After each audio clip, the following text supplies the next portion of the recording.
Probably my biggest joy here. I absolutely love driving here. This is the control freak in me comes out. I absolutely enjoy getting behind the wheel, seeing the craziness of the driving, trying to understand it. There's a great irony that I've been driving here for 3 years and I've not had an accident. I've seen huge amounts of crazy driving being amongst all of that. I've got a fabulous car called Thaddeus, which I love, and we've had some journeys. And then, of course, I went home on home assignment and somebody ran into the back of the car I was borrowing. So it seems hugely unjust.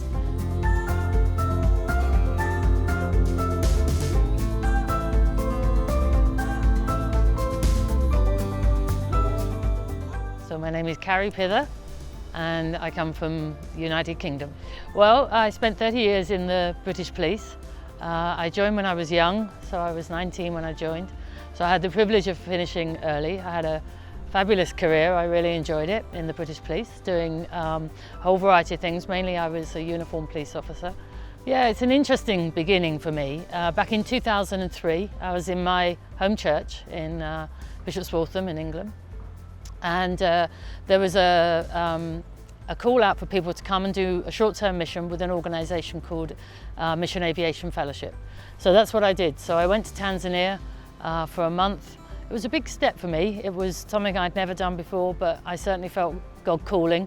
And it was my 40th year. I had some fabulous other designs, but God had that one on his plan for me. And I guess it's fair to say that all of the things I've been doing are in a support role. And that's where the kind of this beautiful blend has come in of my history and my background and my experience in the policing field and security and risk management and crisis. All of those things have come together from my kind of professional background, bringing those into the mission field. So what I've been doing for the last 18 months is holding responsibility for the whole organisation for risk and crisis management. Yeah, making sure that we're protected, that our people can do well in the mission field, so they understand the risks and how they can minister well. Not to be risk averse, but to be doing our ministry, knowing the risks and coping with those and operating amongst those risks.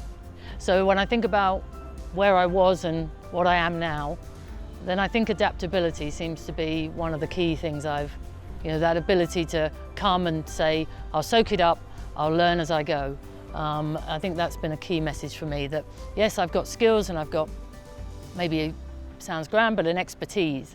But actually personally, I've got to come and be humble and gracious and kind of play those two things together. And so it's a very transient life. People in your life here come and go, which is not usual for most of us in our original home lives.